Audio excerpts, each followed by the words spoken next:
Welcome to the latest episode of our podcast series for financial advisors. Today's episode is Creating a Destination for Other Advisors, how a $600 million Breakaway team transformed into a $2.8 billion business. It's a conversation with Todd Resnick, co-founder and president of 17. I'm Mindy Diamond, and this is Mindy Diamond on Independence.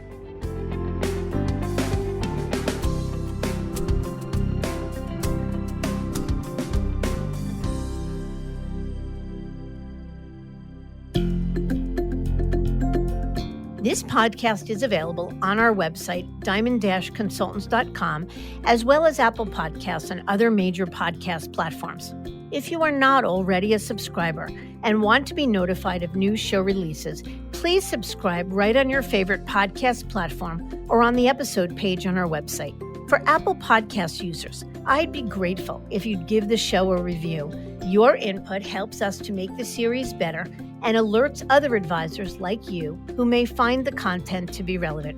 And while you're at it, if you know others who are considering change or simply looking to learn more about the industry landscape, please feel free to share this episode or the series widely.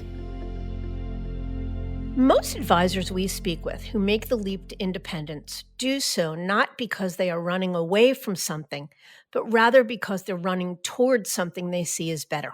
They're the entrepreneurial types who have their minds set on growing a business bigger than themselves and to remove any constraints that may impede their path. The guest on this episode, Todd Resnick, speaks much about that early vision and demonstrates clearly how he and his colleagues were able to achieve what they set out to, and then some. In July of 2016, Todd and three of his Morgan Stanley colleagues left with some $600 million in assets under management to start RIA 17, headquartered in Ohio, hiring RIA consultant and service provider True Clarity to assist them in their launch. Their goal, to serve their clients in new and creative ways, but even more so, they were attracted to the idea of building what Todd describes as a destination for other advisors. And that they have. Today, 17 is a firm with $2.8 billion in managed assets. They've been prolific acquirers and most recently made news for their merger with MGO Investment Advisors, an RIA that specializes in 401k services. Top that off with Merchant Investment Management taking a minority, non-controlling stake in 17 to drive additional organic growth. In an article for Wealth Management, Merchant Managing Partner Tim Bellows said they've got a real clear vision for what the future might look like. 17's mission is centered on trusted connections, meaningful work, and purposeful growth. And as Todd shares, it's that vision which guides them each and every day with the focus on the goal of creating a community of advisors. In this episode, with my partner, Louis Diamond, Todd discusses how this unique point of view came about, their due diligence process, and ultimate decision to leverage True Clarity, how 17 achieved their growth over the last 6 years, the value of taking on Merchant as a capital partner, how his perceptions have changed over time, and much more. So let's get to it.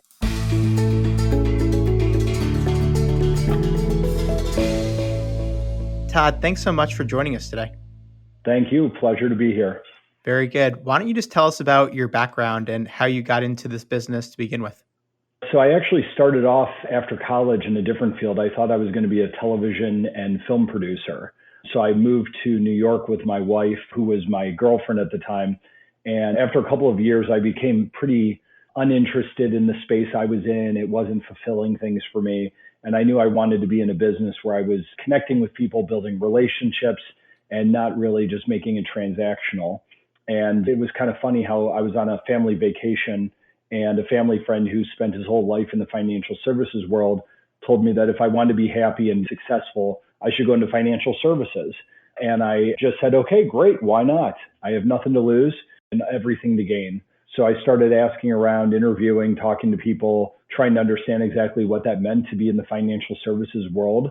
And after a little while, ended up back in Cleveland, which is my hometown, with my wife, and started with a group of guys at Merrill Lynch back in 2007, right before the Great Recession started. So it was a really interesting introduction to the world of finance and financial planning for me.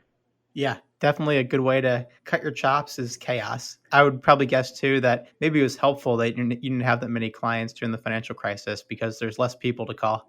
There's less people to call. There's less to try to understand when you're not being bombarded by people with millions of dollars at the time, wanting to know if the world's coming to an end. I still remember the morning of Merrill Lynch getting bought and the morning of this company going out of business. And I was doing everything I could to help my team and to help our clients and to work with the few clients I did have. But it was definitely a different experience, but still a good learning one. And I'm happy to say that the clients I do have from that time period are still great partners and relationships of mine. So that's a great thing to think about. Yeah, it's good. So I know after Merrill, you moved over to Morgan Stanley. What drove the move to Morgan and when did you make that change? So we left Merrill right around November of 2008. So as we were having to stay and sign things that we were never going to leave them. And the real impetus for it is my team wanted to be not controlled by a bank. I think they knew where the ball was going in terms of, where the puck was going in terms of the industry and what a bank could do to us and make us do, and in terms of how we ran our business. So we made the move to Morgan Stanley, and it was great. We had a really successful transition in the midst of chaos and everything that was going on in the world. And we had a really good run there. But over time, we just realized that thinking about independence and trying to understand the space of independence was really the best thing for us as a team, and started that process. So two questions before we get into your next move, which was to the independent space. As your team was thinking about, okay, we're at Merrill, like you said, not looking to work for a bank. How did you reconcile in your mind that you're going from one major firm to another, even though Morgan Stanley isn't a bank in the same sense that Bank of America is a bank? They still obviously operate in many of the same lines of business. So Correct. how did you pick through the differences between the firms? I'll say jokingly that the first part really wasn't my concern. I was so new and so green at the time that I would just felt lucky to be taken with them. So they called me one day and they said, well, you can come with us, but you have to go back into the training program and you'll be on salary. And I was like, well, that's great. And they really believed that at the end of the day, going to a place like Morgan Stanley, we got some really great partnerships lined up right away with the fixed income desk and people like that. And I think it was just the feeling that we got of how we were treated at the time by the leaders at Morgan Stanley and the support they were giving us to make the change over to their brand. But I agree with you. I think looking back now, knowing what I know, it's really hard to sit there and say, well, we're going from this large brand to this large brand, and here's all the reasons why it's great for you. It was good for the advisors, let's not lie. I mean, everybody was writing a check and everybody was willing to give you something to make the transition, which is definitely a positive from an advisor standpoint. But at the end of the day, I don't know that there were a long list of major positives for the client, especially, like I said, looking back on what I know at this point. Yeah. Although at that time period, very, very different environment than today. And for a decent team, the options were pretty scarce, especially compared to today. If you were extremely entrepreneurial, you could have dipped your toe in the independent waters, like the folks who started Luminous Capital. They were really outliers. So you really just had going to another major firm, especially during a time of chaos. Exactly. And we said we would never do that again, right? Like at what point do we say, well, going to this firm now they have a better bond desk or they have better investment solutions. And to your point, back in 2008, if we had really understood the entire landscape that was out there, and like you mentioned, it wasn't what it is right now, it would have been spectacular. Now, at the same time, there could have been even more concern from our clients over what does it mean? How does it work? The world is in a situation of chaos. They may have felt even less comfortable. I don't know. But maybe it was the right path. It was certainly the right path at the time. Yeah, it was the path that got you to where you were today. So it wasn't a bad one. No, not at all. Let's talk a little bit about your team structure and just the overall business makeup at Morgan Stanley. I believe you guys were managing close to 600 million at the time, but can you just explain what the team looked like, what you focused on, how you built the business, et cetera? Yeah, it's funny. I was thinking about that in preparation for today, and I realized, and I still say this, that there were three very distinct personalities on our team at the time. I was the young guy. I just did all the stuff they asked me to do, and I learned and soaked in everything I could. One of my partners, Stuart, was the fixed income guy, knew the fixed income space really well. and all of his clients were old-time friends of his. He was a rabbi in his former life. So as I've said, every client he either married them, bar mitzvahed them, birthed them, or buried someone. So everyone was his best friend. Bruce was more of the markets guy. He was more of our sales guy. He was out there pounding the pavement out there all the time. And then Mike was the third partner. He was the CFP, really the planning background. And I always joke that Mike is the guy that walks into a bar and someone just says, Mike, I've been thinking about you. I just got $1 million and I need you to help me. That's how Mike has built his business, I always say. So we had 3 really different personalities, 3 really different backgrounds, which for me was incredible learning. And I knew that no matter where I was with a different potential client, who to bring to the meeting in terms of personality, perspective, background, things like that. And we really worked in a nice way together for a long time. Everybody had their clients who were their primary clients, but we would serve as backup to each other and again, bring our different expertise or knowledge to the space. And for me, what I really decided on early on was, as the young guy, I was 27 at the time, was that I needed to find something that I could do that would make me so valuable to the team that they would never want me to leave. So I really took on a lot of the behind the scenes stuff, due diligence, understanding what we want to invest in, building models, eventually running plans, presentations, meeting with their clients. And I just got to know how to do everything.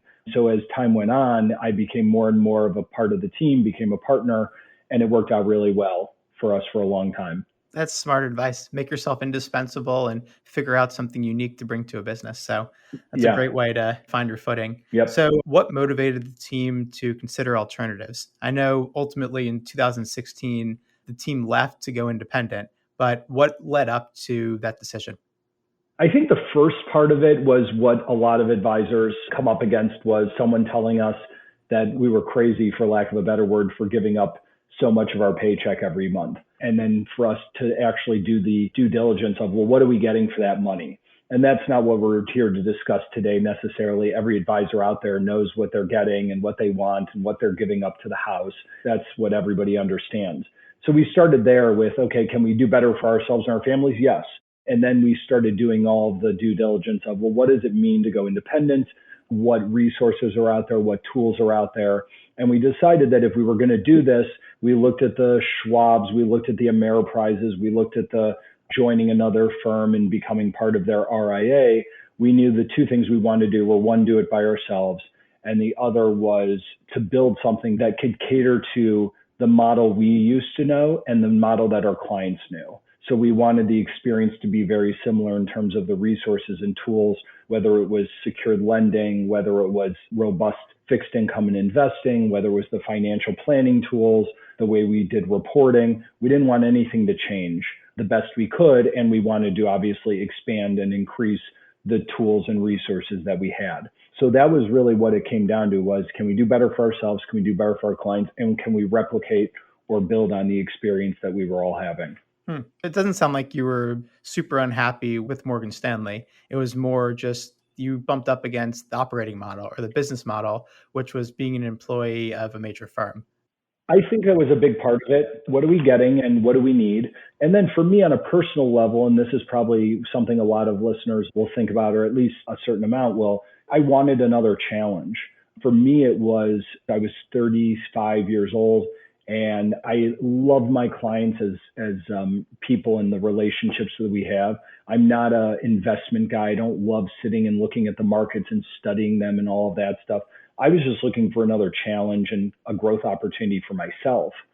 So I really took on the lead in terms of what we were going to build, how we were going to do it, and creating the model that we have today. Mm-hmm. You mentioned earlier that within the team, there were 3 very different personalities. I would assume 3 people at different stages of their lives. How did you all get together and reconcile likely different goals? And how did that ultimately align to the independent space?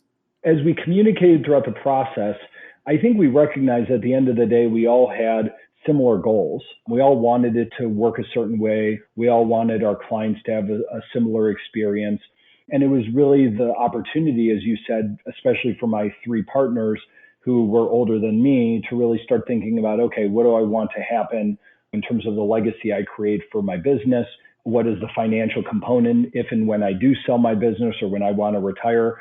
So there was that conversation, but I think looking back, especially at the beginning, we didn't even think about it the way we do now. We didn't know in everything. And I think the first year, 18 months, it was really just trying to figure out how to swim in the space of being independent. And then obviously the time we spent in the beginning to build it up. But having those conversations about what everybody wanted, having the arguments around what everybody wanted and what they needed out of this, I'll never forget them. I'll tell you that. Well, it seems to have worked out the way it should. And those conversations, it ultimately makes you better as a team. But not every team, too, can get to a point where everyone's aligned and kind of moving the same direction, especially because back in 2016, when you were considering alternatives, certainly the breakaway movement was well underway. But you mentioned some of the options that were there. It looks very different than it does today. And that leads me to the next question. And this is one of the things I was most excited to hear about. My recollection is your team was one of the first, if not the first team that platform provider True Clarity launched around. So I'd love to hear that story. It's kind of part their origin story, but also how it worked for your group as you established your business. Yeah, it's funny thinking back now, all the things you don't know. And I talk to advisors every day, and I said the things you don't know and the things you don't understand at the time are overwhelming. But the good thing is that somebody did make the introduction to True Clarity, and they were a young company just like we were. And we really loved the people. Pam, who I talk to pretty much every month still, Pam was really great in terms of helping us to understand everything that went into launching a firm, right? How to handle compliance, how to handle billing and finance, marketing, technology, helping us do the due diligence on vendors and partners and solutions. It was really, really valuable. And they really did at the time, and they still do, understand our vision of what we wanted to build. And over the years, they were really valuable in helping us better fine tune the mission and the vision and what it is that we wanted to provide to the advisor community. So they were great. We don't work with them anymore, and they've acknowledged, and they will, like their goal is at some point they want to help you spread your wings and fly away from the nest and take it on yourself. And we did after a certain number of years, but they're still great people. We still share a lot of ideas. We share introductions to people in the industry and continue to work together to this day. Very interesting. And they helped you launch your own RIA, correct? It wasn't joining a centralized platform. It was them kind of being your general contractor to build your own SEC registered RIA. Correct. So it was probably more along the lines of consulting on everything that came along.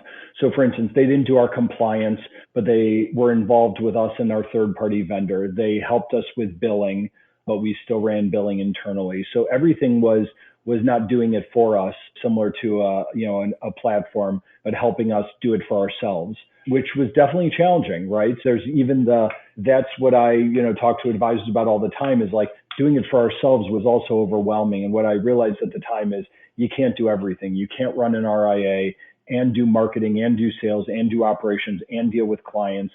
So they really helped me, especially in the first few years of managing my time, managing what I could and could not do, and helping our firm get to where we are today for sure.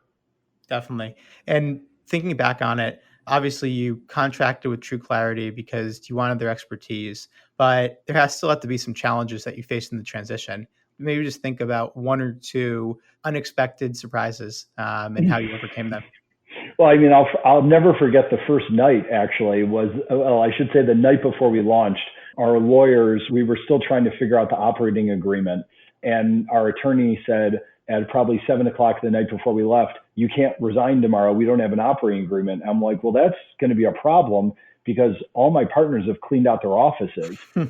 So we're resigning tomorrow at 9 a.m. whether we have an operating agreement or not. This is going to happen." And I remember sitting at my kids were at the pool, and I, honest to God, sat there on a chair at the pool crying because it was just so overwhelming, so challenging, so exhausting to get to that point and have something like that be said to us. That was definitely a first one. The second one was the first, I'll call it mini audit that we got, which is the thing that I think that's like the scariest thing that happens. I was actually on vacation and our compliance consultant jumped in and took on some of that role and helping get things navigated. The third thing is just the things you don't know, right? The technology, picking one vendor at the beginning and realizing pretty quickly that that wasn't the right vendor, picking partners that you realize aren't the right partners, and having to real quickly within the first 365 days, navigate in a different direction, hire somebody else, onboard a new platform, offload from an old platform. Those are things we didn't really expect to have happen. But at the same time, I'm glad they did, right? Because they helped us realize things that we didn't realize in the beginning, or helped us learn how to better evaluate what we need and what tools we need. And like I said, have gotten us to where we are today. Yeah, thank you for sharing that. Sorry you had to, you broke down crying, but at It's least okay. It's part of life. It's that's what, you all know part of what? it. No, it's part of life. And it was a moment of, I just need to get it out, and that's okay. It's all right.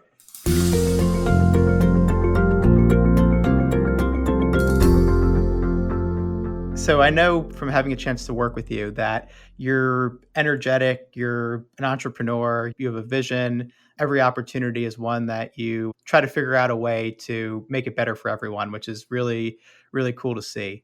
But in the beginning, it had to have been much more about just building a platform for your partners and for your own clients. Can you explain how the vision for 1-7 has kind of morphed and changed? Or maybe it's been exactly what you attempted it to be. But I think a lot of folks go independent. They have one thing in their mind of how it's going to go and what they're going to build.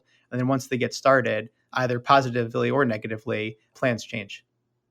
Yeah, that's a great question. There's a lot there. So the original concept behind 1-7, we hired a branding firm, and the few things we said were, we want a name that doesn't say advisors, partners, planners, capital, wealth management, or anything like that. We wanted to be very different. We wanted to talk about things from a different perspective. And the other thing that they realized when talking with everybody involved in the launch was that we really looked at things from a relationship standpoint. None of us were stock pickers. We didn't hang our hat on asset allocation models or picking the best ideas. We hung our hat on relationships and planning and really becoming family to our clients. And so as they heard that, they gave us all sorts of names. And the last one was actually the one we ended up choosing, which was 1-7. And the meaning behind it was what they called the 7 pillars of wellness. So when you think about it, each one of us, you and I, and everyone out there, is essentially made up of 7 things in our lives. And you could probably say 6 or 8 or any other number, but it comes down to, we have a financial life, we have a physical life, our bodies, we have work, we have family, we have community, which may be charitable giving or what we do to give back to the world around us. We have mental and spiritual. And again, that means something different to everybody. But when you really think about it, that's what makes each one of us whole and complete. So when we thought about it, we're like, that's what it is. That's what we are to our clients. It's not just the markets. It's becoming part of the significant life events that they have by talking to them about how they're doing physically. Do they need to find more time for themselves to take care of themselves? Are they happy at work? What do they want to do within the community? And that's not novel. It's not something different in the industry. That's what everybody, I think, wants to get towards and wants to be, is that irreplaceable person in the client's life. And that's what we decided to name the company after. So from a concept standpoint, that was that. And then we built all the pieces and the tools, and we thought, okay, we've got like our own little Merrill Lynch, Morgan Stanley. We're just going to go out there and open the doors, and all these advisors that know us are just going to start calling. And of course, as you might imagine, it didn't happen. So that was interesting, but it helped us really start to fine tune and create like the messaging around what 7 was. Now, in terms of what it is today, the last thing I'll say is it continues to morph. I don't think it's that different than what it was 6 years ago. From a personal standpoint, I'm always doing something to give me a different perspective on the business. So I've done, I do personal coaching every week. I've done self-development programs with my wife. I even once every couple of years go to some far off distant lands and do like a week-long retreat that just helps me open up my mind to new ideas and new things that we could be doing to make the company better, make it more in touch with what advisors need. And that's really what we think about every day is what do we do? Our mission is how do we create life-changing opportunities for our advisors? That's what everything is thought through from a lens perspective. And we just continue to evolve from there. Love that. So when you started 1-7, was the initial goal to become a platform that other advisors could join? That was, I think, what I wanted, but I didn't really actually know how we were going to do it or how we were going to get there. But that was a part of the initial concept, yes. I'm completely with you that you build a platform and you have all these relationships. You would think that people would just follow, or you would hope. It sounds like you maybe stumbled a little bit in initially finding people. How did you put a plan in action to move from we got this great thing to actually being successful in recruiting advisors? Like what were some of the action steps you did to position 1-7 to be a destination for some of your old colleagues? Yeah, that's a great question. You're 100% right. We thought the first phase was just going to be all these Merrill and Morgan advisors, and that didn't really happen. And so we started to think through how do we present? How do we speak to advisors about what is their biggest concern and challenge and continue to fine tune the model? The real turning point for us, I think, was actually about 3 years ago. I was meeting with an advisor and I drove a couple of hours to have lunch with him to find out that he wasn't joining us. And the thing that he said in the meeting was, we want to be with somebody that has a plan or a model for us to grow. That really resonated with me was we didn't have something that helped advisors grow. We had just a platform like every other RIA that did compliance and finance and marketing and operations and things like that. But we didn't have anything that was really designed to say, here's how we're going to help you fast track your business and scale it and run it more efficiently and be happier ultimately at the end of the day. And so that was really the turning point for us was about 3 years ago. We built this concept called 7-Tool Advisor. And 7-Tool Advisor was essentially 7 solutions that help an advisor be better at their job and hopefully in the end live a better and happier life because their business is running more efficiently for themselves. And what are those 7 tools? So the 7 tools are the RA itself is the first tool. So all the things that RAs do, right? Compliance, technology, finance, marketing, operations. Those are the 5 core things we say. The second platform is a 401k platform. So we have a sister firm that we just finalized our merger combination with.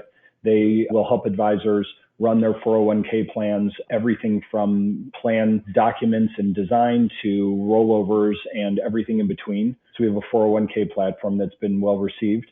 We have an insurance and annuity solution. So again, advisors either love doing insurance annuities or they don't go near them with a 10-foot pole. Whichever one it is, we have specialists that help our advisors solve those problems for their clients when they do come up and not have to give the business away or say, hey, it's not something I do. We have an investment management platform so advisors can offload their investments. We have a financial planning desk with 2 amazing planners on staff that can help our advisors get their plans done and do all the behind the scenes work for planning. We have coaching, so we help you with prepping to transition, and then after you transition, we have a coach that helps you with, as we call it, what is 2.0 of your business look like. And then the last piece, which I'm really excited about, is we actually bought a lead generation business about a year and a half ago, and that is really starting to blossom into what we think is going to be our own internal lead generation activity that we're hoping eventually we're able to just say to advisors, hey, here's your 1 or 2 leads for the month, or maybe 5 or 10 as time goes on. So we really want to help them not only grow in terms of new people, new clients, new opportunities, but also how do I run the business more efficiently? So maybe instead of working till 8 or 9 or 10 o'clock at night, I can work till 4 or 5 and find more time to go to the gym, attend my kids' activities, spend time with my spouse, go on vacations, or grow the business by meeting new prospects and clients. Yeah, thank you for opening up about what the 7 tools are. And I think it's also humbling to hear that you got knocked down with, okay, this person's not joining you. And some people would take that as a loss and just hang their head and complain about why it didn't work. But it seems like that was the wake-up call. And you realize that there's a crazy number of firms that can do the basic blocking and tackling of your first tool, which was the RIA. But how can you help advisors in a different way? So it sounds like you decided to show up and think through what is it that advisors need that they can't build on their own, or maybe that they don't have the scale to build on their own. That's the central tenets of the value prop are. Yeah, you said it for me exactly. Look, any advisor listening to this or in the industry, if you give up the first time that someone says no to you, then you're not going to be long for this business or any business where there's a sales component to it. And so, yeah, I took that as the wake up call, so to speak, of, okay, how do we solve that problem? Because if that's a problem that he has or that's something he noticed, then there's going to be others that notice it. And the most exciting thing is when I do have an advisor join us or in the process of talking to them, and the things that we offer resonate with them, and you can hear the excitement. And I introduce them to the insurance specialist group, and I introduce them to the 401k group, or they jump into our lead generation opportunities, or even just, hey, I want to use you guys for admin support that I don't want to have to do. All those things combined just make it such a beautiful merger combination for us and the advisors that join us. And hopefully it's going to make them more successful and in turn the company as a whole. Absolutely. And can you explain more about the lead generation system? Because I think that's pretty different. Obviously, something that is you're likely not able to employ really at most broker dealers or firms. So I'm curious, how does this platform generate leads and how does it work?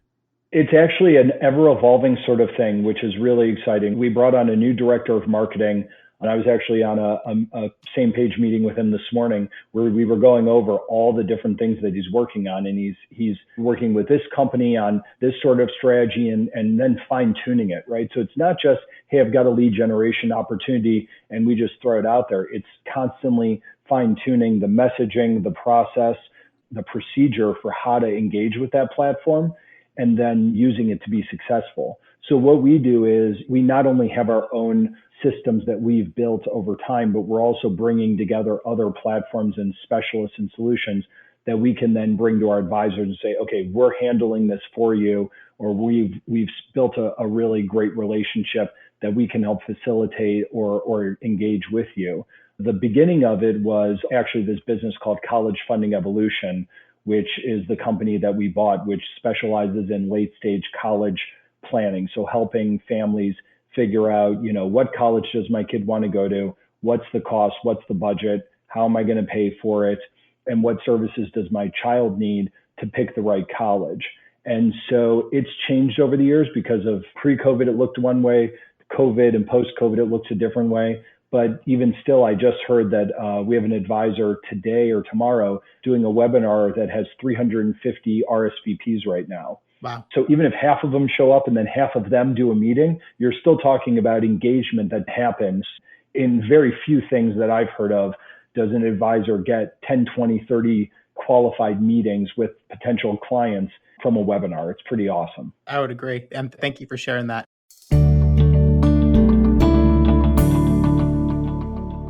What does 1-7 look like today as far as number of advisors you're serving, assets under management, and also if you can just explain the business model? Are advisors affiliating with you? Are you buying them? What does that all look like? I know there's a lot of questions, but I keep it straight. Yeah, I got it. I've said this a couple of times. So as of today, we have 36 advisors. We're in 11 different states plus DC. And we're probably right around, I'll look at it tomorrow morning, but we're right around $3 billion in AUM. And we've got another 4 advisors joining us in process, which will bring on another roughly 400 million. So my expectation is by the end of the year, we'll somewhere be around 4 billion in assets and 40 plus advisors, 45 to 50 advisors. In terms of how they join us, that's what I really think is the best part about this, is it's really an open opportunity of what the advisor needs. Not only did we merge with our sister firm, MGO, which is the 401k specialist. So that's of our 3 billion, about 800 million of that is in 401k plans where we manage the plan from, soup to nuts. But we took on a minority investor in merchant investment management a couple months ago. And so what that's done is really opened up the opportunity of how we can work with advisors in the industry. And we really say to them like, hey, come to us and tell us how you want to do this. Do you want to walk away tomorrow and sell everything? Do you want to sell over a couple of years? Do you want to join us and sell a portion of the business? Do you just want to join us and use us for all of our tools and resources and continue to do everything and run everything and own everything?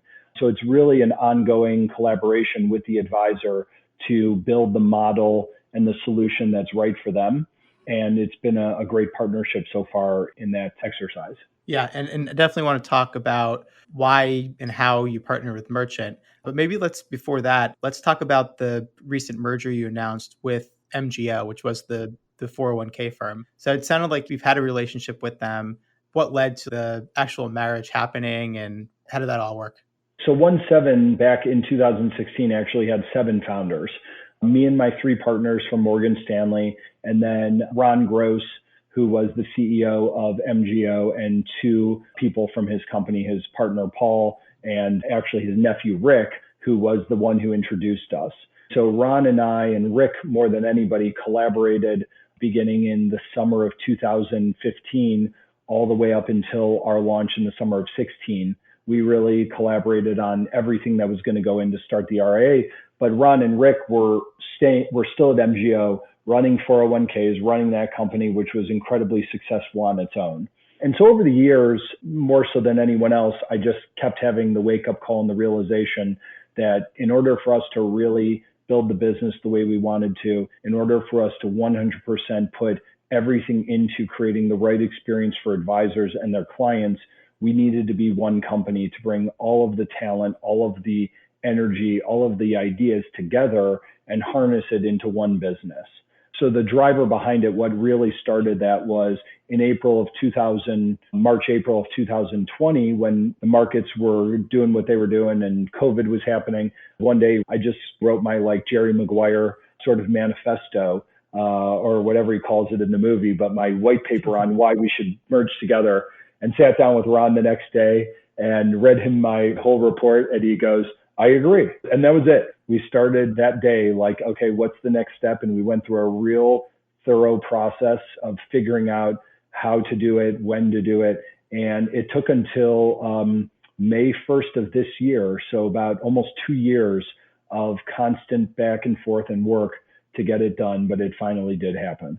Congratulations. Thank you. That's exciting. So let's talk about some of the advisors that you've brought on. We don't have to go one by one, obviously, because you have a lot of advisors, but what's maybe 1 or 2 representative groups that you can share and what led them to you versus either starting their own RIA or going somewhere else?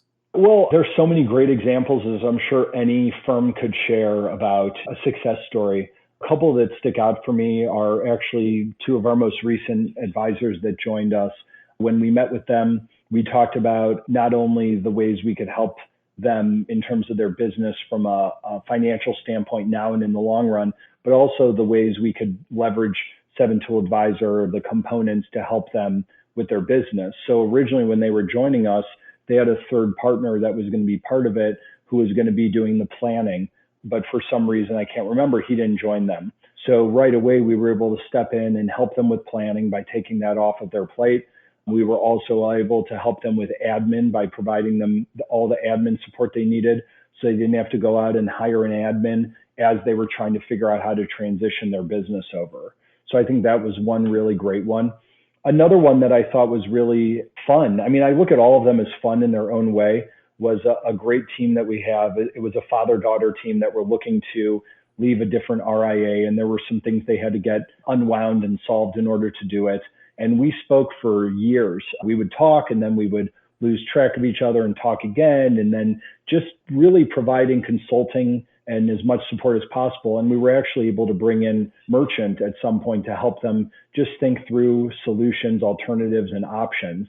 And at the end of the day, we were able to help them do our part, at least, in helping them get unwound and join us. And it's been great. So there's so many great examples of people just looking for a home, wanting to be part of something, because that's really what we try to do, is think of it more like a community of advisors versus an aggregator or a roll-up or anything like that, and helping each person just kind of craft their story and go from there.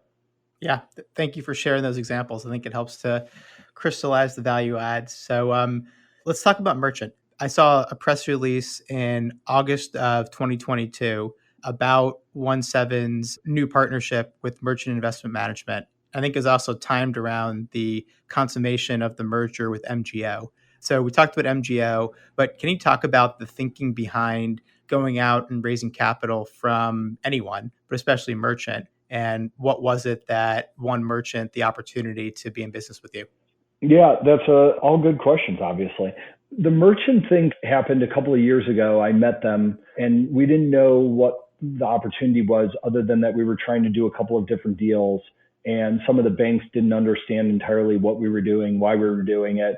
And Merchant was able to step in and do some credit lending for us, which was really, really valuable at the time.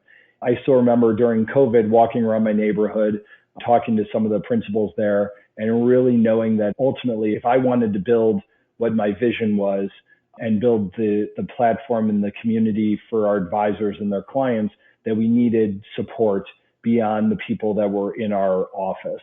We have a lot of great, bright people, but as you know, like anything else, sometimes you just need that other perspective. You need to step away from the table and get a different point of view. So Matt Brinker, who's one of the principals there, I think it was him, said, if you guys did a combination of MGO and 1.7 and even this lead generation business, that's the type of platform that we want to be partners with. That really stuck with me because I thought, okay, this is going to help us with our secret sauce and building it out. So we just hit it off with them. Quite honestly, we didn't do at this point, we didn't go and do 10 months of due diligence on multiple partners. We really felt like this was the right one for us from the beginning in terms of how they worked with us, how they communicated, how they were always ready and available through text message or anything else to just get on the phone or respond to a question or call. It was just always been that type of working relationship. And we knew that they were going to give us the tools and support us with what we needed to really solve advisors' problems in terms of what they want to do with their business, how they want to monetize it or sell it or pass it on to their children or partners. They were just ready to jump in and get to work on that with us. It sounds like it wasn't about the liquidity event. It was more about what having them as a partner did for your business from a strategic standpoint. Is that accurate? Yeah, honestly, at this point, we didn't need to sell anything. We didn't need cash or anything like that. We have a strategic vision. And if we want to build it, we believe that being partners with them was going to make it a reality. Yeah, love that. Yep. And does any part of you regret that now you don't get 100 cents of the profits, that now it's split up and you're sending some to Merchant? No, I mean, look, there's always a cost of doing business. It's the same way for an advisor thinking about joining us, right? That there's nothing's for free, whether you're at Merrill Lynch or 1.7 or anybody else. There is a cost of doing business. There's a cost for being part of a platform, not having to take on everything yourself when you're an advisor, not having to do compliance and operations and billing and everything else. And for us, it was, okay, we get a lot of great thinking when it comes to how to do something and how to be successful with it. So when we have an opportunity for a new partnership, we bring in Merchant right away. They help us with all the behind the scenes analytics. They help us with really looking at different angles and all the different options and variables of anything we're trying to accomplish and helping us know when it's time to walk away in theory as well. So I don't regret it. And I think in the long run, based on what I know they want to create and what they want to help us create, that it was definitely the right move for us and for the advisors that are part of our firm. Yeah, it sounds that way. And that's the thinking that a lot of independent business owners go through is, okay, I may not need the liquidity. If anything, I might be better off waiting to raise capital when the business is larger. But you do a deal like this if you believe that the partnership is going to accelerate growth and help you build an even bigger business. And if you weren't sold on that, then you wouldn't have done the deal. Yeah, and it's the same for an advisor where I've talked with advisors in the past that have said something to the like of, well, I'm going to wait until I grow more to do something like this or do something like that. And I look at it like, well, how do you know it won't happen by joining us, right? It could accelerate growth, it could accelerate opportunity. And I think that that goes for all of us in whatever we're doing, that I just looked at it as an accelerator. And it has happened, right? In just a few months of being partners with them, some really huge things have happened. Some really huge things are in the works. And I really do think that a percentage of that happening is because of what we're able to come to the table with versus what it was just a few months ago. Well said. So now that you've been independent for a little over 6 years, can we just talk about how your perception and opinions have changed? So let's start with two positives that you did not expect of the RIA channel when you were kind of whiteboarding the plan to go independent back at Morgan Stanley.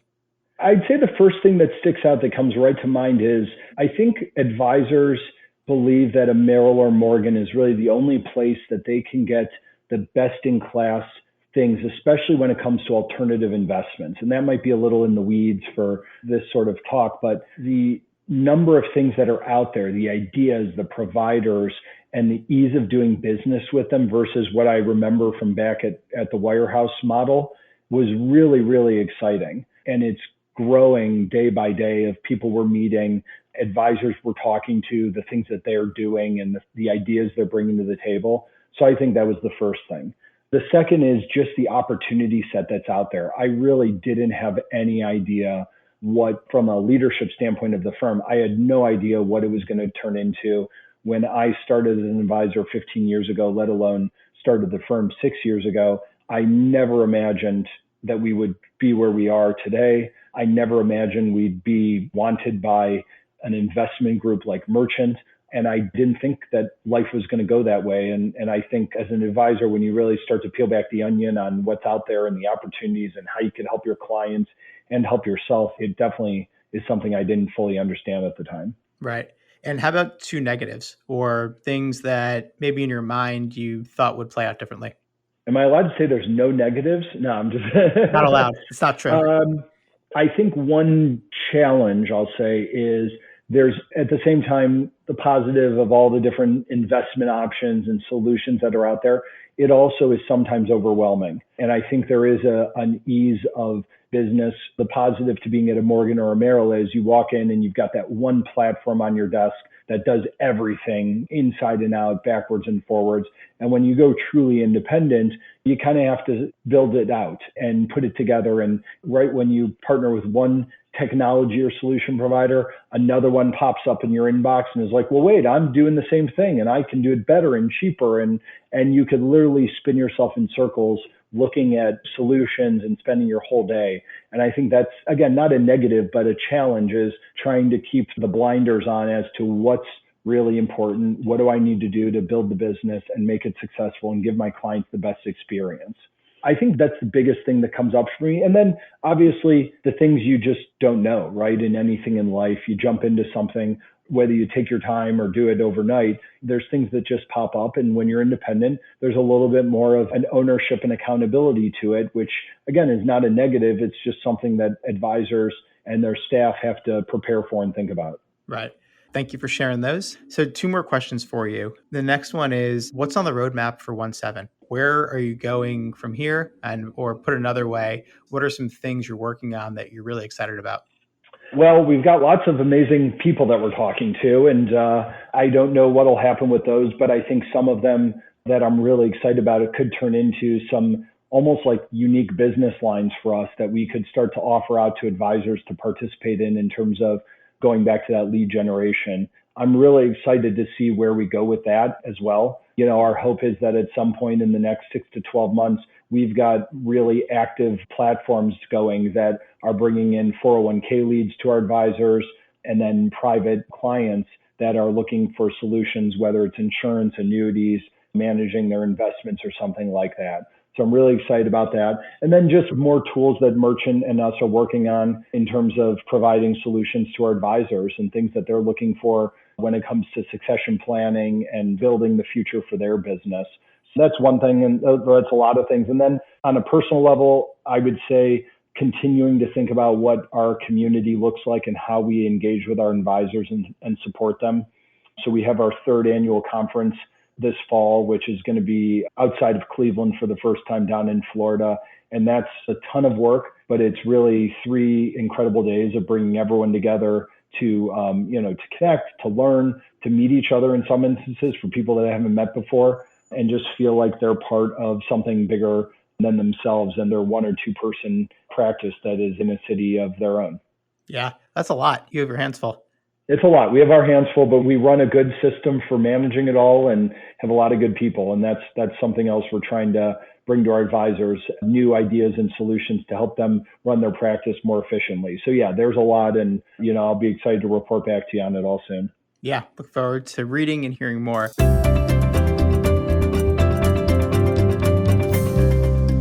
So last question, we pretty much ask every guest this. Any parting advice for advisors considering a transition? It's actually one of our core values is always be growing. And I think the only advice I could say is to an advisor is just be open-minded. Whatever home you find the right home for you. Don't overthink it and be open to change. Grow and change and create. And I think it's going to be a really excellent experience and journey for the advisor, for their families, and for their clients. I like it. Growth through change is a good thing. Yeah, exactly. Very good. Todd, thank you so much for joining us today, and congrats on all of your success. And we'll have to check back in a couple of months or a couple of years and hear when you're at 10 billion. I appreciate it. Thank you, Louis, for the time, and thanks for having me. I appreciate it very much.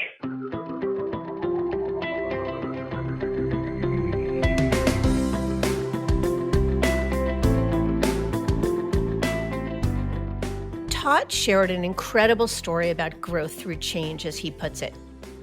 But it was his parting words that sum it up perfectly. Don't overthink it. Be open-minded and find the right home for you and your clients. I thank you for listening, and I encourage you to visit our website, diamond-consultants.com, and click on the Tools and Resources link for valuable content. You'll also find a link to subscribe for regular updates to the series. And if you're not a recipient of our weekly email, Perspectives for Advisors, click on the articles link to browse recent topics. These written pieces are an ideal way of staying informed about what's going on in the wealth management space without expending the energy that full-on exploration requires. You can feel free to email or call me if you have specific questions. I can be reached at 973-476-8578, which is my cell, or by email mdiamond@diamond-consultants.com. Please note that all requests are handled with complete discretion and confidentiality. And keep in mind that our services are available without cost to the advisor. You can see our website for more information. And again, if you enjoyed this episode, please feel free to share it with a colleague who might benefit from its content. If you're listening on the Apple Podcasts app, I'd be grateful if you gave it a star rating and a review. It will let other advisors know it's a show worth their time to listen to. This is Mindy Diamond on Independence.